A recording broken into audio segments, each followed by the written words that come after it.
I bought and sold a lot of dirt bikes, and I've come to have a process of what I do when I'm going to look at a dirt bike to determine its condition and if it's worth the price that the person's asking for it. And I decided to make this video because I've sold a lot of dirt bikes, and I can't tell you how many people have bought dirt bikes and just, kind of just looked around it, didn't start it up even or ride it, and bought it just on sight. And I try not to sell people junk. If there's something wrong with a bike, I'll fix it before I sell it, but that's me. You can't trust everybody out there, and I guarantee if you're buying a used bike, 99% of the time there's going to be one gremlin on the bike, and whether it gets revealed to you by the seller or not is highly unlikely. It's something you're going to have to go and look for. So I got a process, and one thing I've learned to do is take a list of the things that I look for, because when you go to look at a bike, sometimes you get you see the bike and you're like, it looks good, and you really want the bike.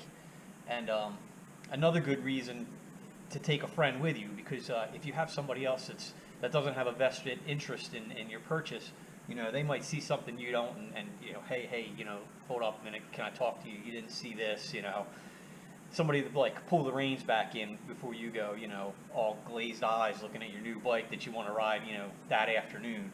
So I decided to make this video just stuff that I do when I go and look at a bike.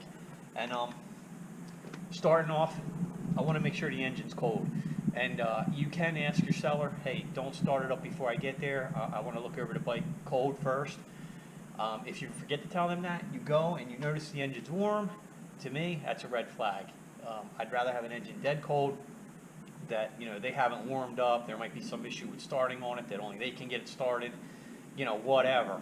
Rather have a cold engine. One of the first things I do, turn on the gas, especially on 2-strokes. And then don't do anything for a while. Maybe talk to the guy, give it a couple minutes, see if it's leaking, see if there's some issue with the carburetor and it's going to start spitting gas out the bottom or something, if the float bowl's stuck.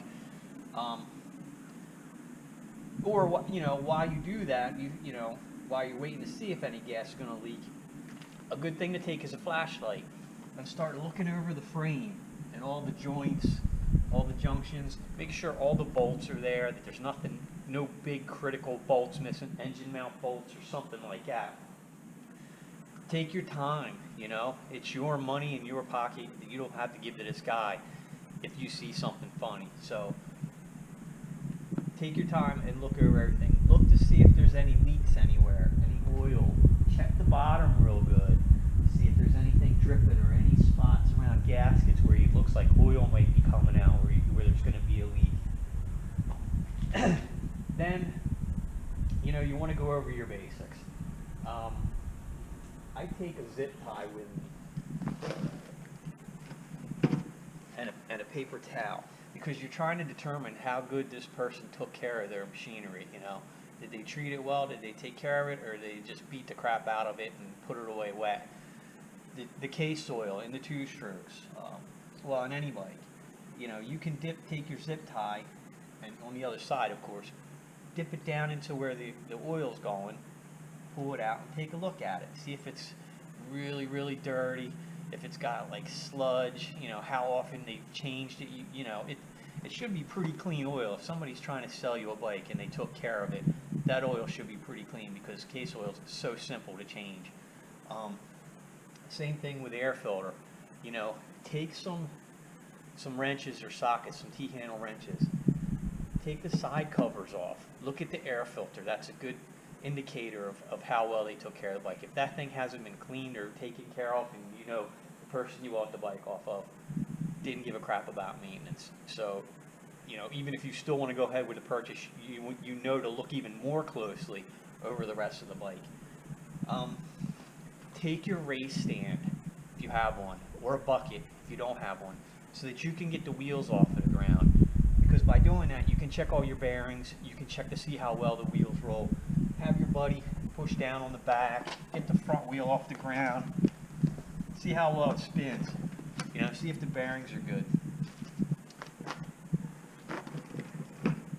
You also want to check, get the wheel off the ground and see if there's any play in there, if those bearings are due to be replaced. Same thing with the steering. are the steering bearings tight? You know, because they're a pain in the butt to replace. Back. Same thing again in the front. Now this chain's dirty. This is my son's bike. He just got done riding it, so that's why it's making so much noise. But the wheel does roll free and clear. Wheel bearings are fine back here. Suspension, there's a little bit of play. So pretty soon that suspension bearing, you know, the swing arm bearings would need to be replaced. Look over your sprockets. See if you have a case saver. See if you know, how well worn they are, if they're going to need to be replaced. If you're looking to negotiate, take all these things into account to your seller. Hey, I'm going to have to put new tires on it. It's going to need change sprockets, brake pads. Check the brake pads. Does it need new brake pads? They're easy to look at. You could just, this one's got fine brake pads on. I just changed them. But take your list, go over all your things, and go slowly. The back, you want to look at the bike from the rear. Look at the seat and the subframe. Is it straight? Is it cocked? Did it get crashed hard? You know, this one's pretty straight. Open up the radiator before you start it up. Make sure there's fluid in there. Look over the radiator real good. Make sure they didn't put JB Weld on there, that there's not a leak somewhere that you're going to find out as soon as you start riding it.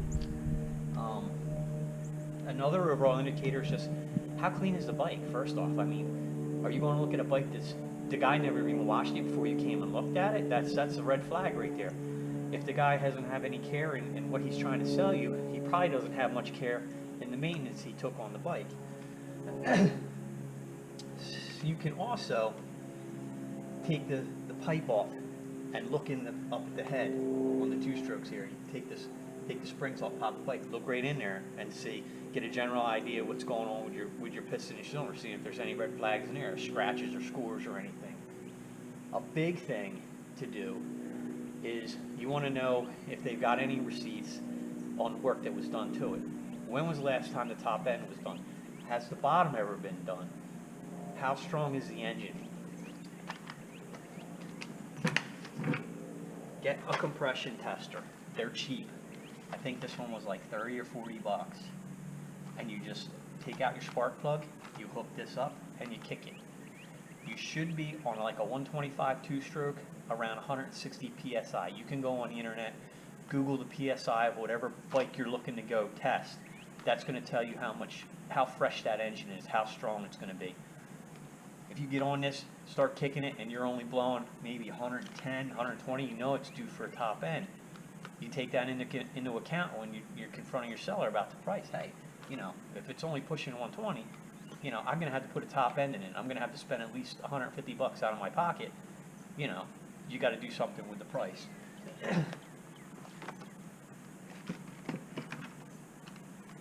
Now, this is not to say that you won't get burnt, because I just bought a bike, a KTM, and went over it. Everything looked great, man. I thought it was a sweet deal. Got the bike home. Of course, the first thing I do is start going over the bike to see if there's any gremlins. I changed the case oil, and the oil bolt was stripped. So, I don't know how it didn't leak when I was looking at it, because there was no oil anywhere on it. And it was one of those deals, once I took the bolt out and tried to put it back in, it just kept spinning and spinning. It wouldn't reseat. Very big deal to me. I was if I had seen that, if I had that information from the beginning, I wouldn't have bought the bike. I got lucky. I got a helicoil in it and was able to fix it on my bike. There's drain bolts on both sides. On the KTM, on my KTM, they're on the side. So I'm just going to leave the one in, drain all my oil off the other side. It wasn't that big of an issue. But you can get burned on stuff like that. Now, if you really wanted to go an extra step, pull the oil out of the bike. Take a little coffee can with you that don't hold that much oil. Take the drain bolt out. Make sure it ain't stripped. Because if it is on something like this on a Yamaha where it's on the bottom, it could be a big deal. You could be looking at a lot of money to get that remedied. So like I said, there's lots of stuff. I always like to talk to the seller and try and get a history on the bike. What did you use it for? Did you race it? When was the last time you rode it? Is there any issues? Ask the guy straight up, is there any issues with the bike? Look him in the eye, see if he looks away or acts kind of funny. You know, then that's a red flag. So, and don't be in a rush. Whenever you're buying a bike, you got that money in your pocket, don't be in a rush to buy something that, you know, you're not absolutely sure is a sound purchase, because it really sucks when you get something home and you find out, oh, I wish I hadn't gotten this.